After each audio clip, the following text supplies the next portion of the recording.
नमस्कार. MN न्यूजमध्ये आपले सर्वांचे मनापासून स्वागत. प्रकाशभाई मोहाडीकर यांच्या संकल्पनेतून 2003 साली एका छोट्याशा जागी सुरू झालेल्या वसंत व्याख्यानमाला आता 24व्या वर्षात पदार्पण करून ॲडव्होकेट बोंडे हायस्कूलच्या भव्य स्वरूपात आता सुरू आहे. वसंत व्याख्यानमाला समिती लोणावळा यांच्या पहिल्या दिवशीच प्रथम पुष्प ज्येष्ठ अभिनेत्री सौ मृणाल कुलकर्णी, अभिनेते डॉक्टर गिरीश ओक, सौ चैत्राली अभ्यंकर, डॉक्टर अरुणा ढेरे यांच्या संकल्पनेतून मुलांचे आईशी नाते अलवार उलगडलं. पाहूया याबाबतचा स्पेशल रिपोर्ट.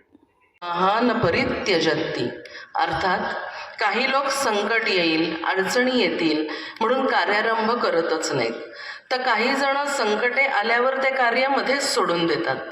परंतु स्वर्गीय प्रकाशभाई मोहाडीकरांनी आरंभ केलेली ही व्याख्यानमाला कितीही विघ्ने आली तरी अखंड 24 वर्षे चालू ठेवणाऱ्या त्या उत्तम जनांचे ऋण व्यक्त करून प्रास्ताविकास सुरुवात करते.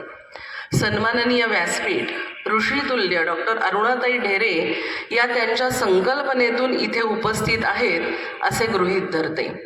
आपल्या अभिनयातून ओळख निर्माण करणारे डॉक्टर गिरीशजी ओक, खुदा जब हुस्न देता है तो नजाकत आही जाती है या उक्तीस सार्थ करणाऱ्या मृणाल आणि चैताली, भोंडे शाळेचे प्रांगण व आर्थिक पाठबळ देणारे आमचे आधारस्तंभ भोंडे शाळेचे ॲडव्होकेट माधवराव भोंडे आणि प्रथम दर्शनीच आमच्या म्हणजे शाळेच्या प्रेमात पडलेले श्री विजयकांत कुलकर्णी व आपली कार्यकारिणी तसेच देवघरातील स्वामींना विनम्र अभिवादन.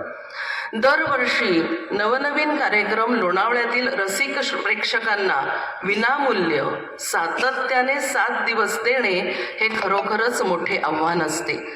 आता मर्यादित राहत नाही तर समाजाला एक सकारात्मक संदेश देणारा आणि जोडून ठेवणारा ठरतो मायलेकर.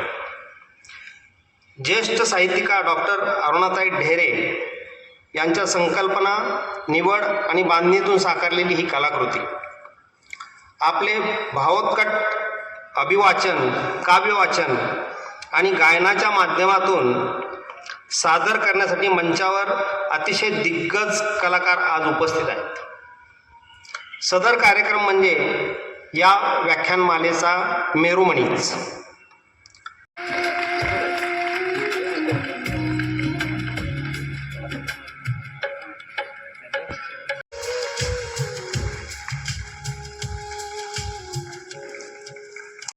मायलेकर ही संकल्पना डॉक्टर अरुणाताई ढेरे यांच्या संकल्पनेतनं साकारलेलं हे पुष्प, त्यांनी मोठ्या विश्वासानं त्यांचं बाळ माझ्या हातात दिलं आहे आणि याचे अनेक प्रयोग आत्तापर्यंत अरुणाताई स्वतः करत आलेल्या आहेत. सुमारे 15 ते 20 वर्षापूर्वी अरुणाताई, वीणादेव, डॉक्टर गिरीश ओक आणि गायिका अनुराधा मराठे असं 4 जण मिळून याचे प्रयोग करत होते. आता वीणाताई आपल्यात नाहीत, अनुराधाताईंनी जाहीर कार्यक्रम आता करत नाहीत, अरुणाताईही प्रयोग आता करत नाहीत, पण गिरीश ओक मात्र आपल्याबरोबर आहेत. त्यांचं मनापासून स्वागत करूया. वीणाताईंचा समृद्ध वारसा पुढे नेणारी मृणालताई आपल्यामध्ये आहे, तिचंही आपण स्वागत करूया. आणि तुमच्या सगळ्यांच्या अनुमतीने कार्यक्रमाला सुरुवात करत आहोत. एक मनोज्ञ अभिवाचन मायलेकर. निवेदन, निवड आणि गुंफण डॉक्टर अरुणा ढेरे. अभिवाचन डॉक्टर गिरीश ओक आणि मृणाल कुलकर्णी. गायन सहभाग चैत्राली अभ्यंकर. मराठी कसदार आणि तालेवार अशा साहित्यकारांचं ऋण वागवीत सादर करत आहोत मायलेकर. आई आणि तिची मुलं यांच्या म्हणजेच मायलेकरांच्या नात्याविषयी काही सांगू इच्छिणारा अभिवाचनाचा प्रयोग आहे. हा प्रयोग सादर करतानाच आम्हाला ही जाणीव आहे की हे नातं असं आहे की कित्येकांनी त्याच्याविषयी लिहिलं, बोललं तरी ते अपुरंच आहे. आई उन्हाची सावली, आई सुखाचे नगर, निळ्या आभाळा एवढा तिच्या मायेचा पदर. आई कुणाचीही असो तिचा सन्मान करावा, तिने टाकलेला शब्द फुलासारखा झेलावा, असं म भा चव्हाण नावाच्या एका कवीनं लिहिलेलं आहे. खरं आहे ते. आईचं असं एक उदात्त मंगल रूप प्रतिमा म्हणून आपल्या सगळ्यांच्या मनात आहे. पण मायलेकरांचं नातं मात्र तेवढ्याच एका उदात्त वत्सल जाग्याचं नसतं. एकपदरी नसतं ते. नुसतंच प्रेमाचं आणि गैवराचं नसतं. घराघरातले मायलेकरांचे अनुभव सांगतात की या नात्याचे कितीतरी रंग आहेत, कितीतरी छटा आहेत. आई मुलाला जन्म देते तेव्हापासून मूल वाढत जातं, तशी आई ही वाढतच जाते. करतो आहोत ती बहिणाबाई चौधरींपासून. बहिणाबाई म्हणजे जणू मराठी लेखिका आणि कवयित्रींची नव्हे, सगळ्याच वाचकांची मायबाई. कष्ट करता करता गाणारी आणि आपल्या गाण्याचं महत्त्व जाणून कोणी त्याचं कौतुक करावं अशी अपेक्षाही न ठेवणारी म्हणजे पुन्हा आईसारखीच केव्हा. त्यांची ही कविता आहे सरस्वतीला म्हणजे सगळ्या सृष्टीला आई म्हणणारी. माझी माय सरस्वती. माझी माय सरस्वती माले शिकवते बोली, लेक बहिणाच्या मनी किती गुपित पेरली. माझी माय सरस्वती माझ्यासाठी पांडुरंगा तुझं गीता भागवत. माझ्यासाठी पांडुरंगा, माझ्यासाठी पांडुरंगा तुझं गीता भागवत. पावसात समावत मातीमध्ये उगवत. माझी माय सरस्वती. त्यांनाच काय, पण देवांनाही मागून घ्यावीशी वाटते. कारण देव झाले तरी काय हो, आईचं प्रेम अनुभवलेल्या माणसांनीच त्यांचे चरित्र निर्माण केलेत. त्यांना आईच्या मांडीवर मुठी चोखत पहुडलेलं आपण पाहिलंय. आईकडे दुडू धावत येताना पाहिलंय. तिला बोबडे बोल ऐकवताना पाहिलंय. आणि आभाळातले चंद्र सूर्य पकडण्यासाठी तिच्याच मांडीवरून झेपावतानाही पाहिलंय. आपला महापराक्रमी हनुमान म्हणजे अंजनीचा बाळ. आपला महापराक्रमी हनुमान म्हणजे अंजनीचा बाळ आहे हे विसरत नाही माणूस, आणि विसरत नाही माणसाची आईही. आईपणाचा विस्तार माणसानं एवढा केला आहे की आपली शेत जमीन ही आपली काळी आई असते. आपल्या घराची, गावाची, देशाची माती आपली माय माती, आपली मातृभूमी असते. आणि आपली भाषा, आपली मायबोली ही आपली मातृभाषा असते. अनेक भाषा अत्यंत सफाईने बोलणारा एक पंडित एकदा पेशवे दरबारात आला. माझी मातृभाषा कोणती ते ओळखून दाखवा. त्यानं आव्हान दिलं. भले बुद्धीचे सागर नाना फडणीस त्यांनी ते आव्हान स्वीकारलं. त्यांनी केलेली युक्ती अगदी साधी होती. पंडित गाढ झोपेत असताना त्यांनी त्याच्या तोंडावर गार पाण्याचा शिपका मारला. पंडित दचकून ओरडत उठला आणि नानांनी त्याची मातृभाषा ओळखली. अर्धवट ग्लानीत नेणिवेतून जी येते ती त्याची मातृभाषाच. वेदनेने कळवळताना अभावितपणे माणूस आई ग असं ज्या भाषेत म्हणतो ती त्याची मायबोली. मातेच्या चरण तला तो धृता मी नित्य पाहिला होता. मज बदलासी अन्य देशी चल जाऊ. सृष्टीची विविधता पाहू. तै जननी विरह शंकित जे झाले. परी तुवा वचन तिज दिधले.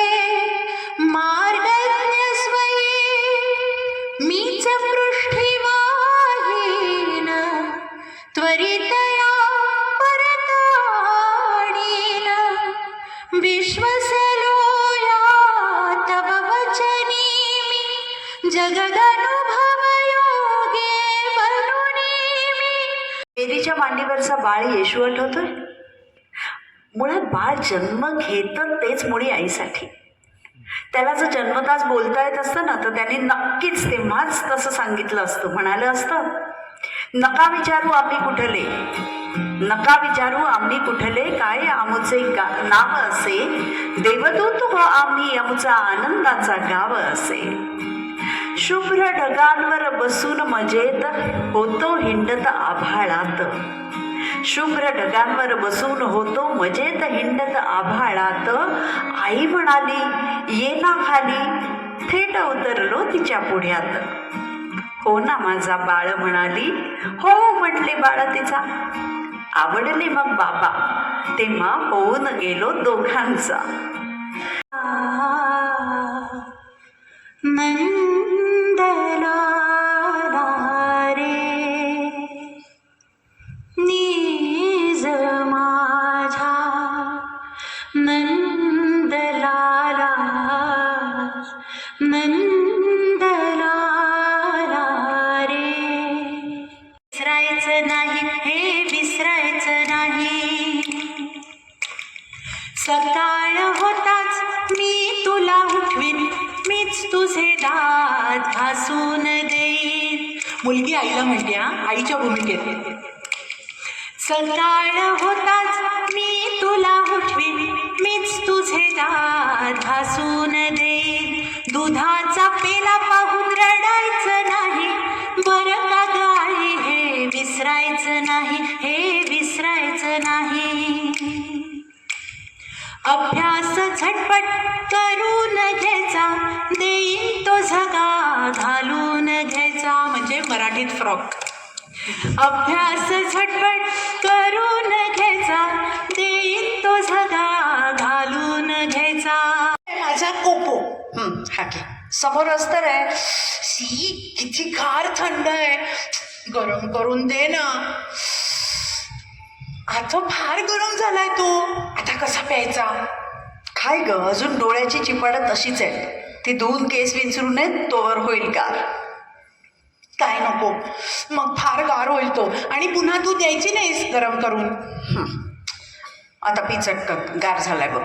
ई आता साय आले त्याच्यावर, काढून दे ना. हा घे, पी ग, जा लवकर आंघोळीला, बघ ना उशीर होतोय. पण तो गोड नाहीये, साखर घाल आणखी. साखर खायची नाही एवढी, दातांच्या डॉक्टरनी सांगितलंय ना. जा, मग नको मला कोको. नको तर मरू दे मग. आंघोळ तरी कर आता. किती वाजले? 8. अगं मग वेळ कुठे आंघोळीला? घरी आल्यावर करेन. अगं मी रोजच असं म्हणतेस तू, मग संध्याकाळी खेळ असतो, जेवण, अभ्यास, टीव्ही बघता बघता झोपी जातेस. आंघोळ करायची तरी कधी? जा आधी कर लवकर. झाली का? अगं झाली का नाही आंघोळ? किती वेळ काय करतेस? तूच म्हणतेस ना, हे धू ते साफ कर, डोळे आणि कान आणि ढुंग्या आणि तोंड. बर बर बर, बास झालं आता, पुरे पाण्याचा नास. आणि टॉवेल, टॉवेल कुठे आहे माझा? रोज काय विसरतेस ग, बरोबर नेला. हा घे, पण बघ आता उद्या देणार नाही. आणि युनिफॉर्म कुठे आहे माझा? अगं काल संध्याकाळी कुठे काढून ठेवलास? पडला होता जमिनीवर. किती वेळा सांगायचं हँगरला लावून ठेव म्हणून. किती चुरगाळलाय हा. इस्त्री कर ना प्लीज. नुसता असा फेकत राहिलीस तर चुरगाळणार नाही का? तुला जर चिंता नाही त्याची तर मी कशाला करू इस्त्री? घाल तसाच. अगं बाई रागवतो. रागावू देत, म्हणजे तरी परत आल्यावर नीट हँगरला लावून ठेवशील. करण्याची फळं भोगा जरा. आणि मोजे एकही जोड नाहीये इथे. असेल ग तिथेच कप्प्यात. नाहीये, कुठे आहे? माय गॉड, ही काही खोली आहे का उकिरडा? अगं कसं काही सापडणार? घे हे मोजे. अगं हे एकसारखे नाहीये. डॅमेट, जरासा नक्षीत फरक आहे. कोण बघणार आहे? पांढरे आहेत ना दोन्ही. घाल लवकर, उशीर होतोय. ती बाई अंजीला आली बोलवायला. पण माझी अजून पुस्तकं भरायची आहेत बागेत. काय काय आज ड्रॉइंग? कुठे पुस्तक, कुठे स्केचबुक? ते पाहण्यासाठी MN न्यूजला लाईक करा, शेअर करा आणि सबस्क्राईब करायला विसरू नका. धन्यवाद.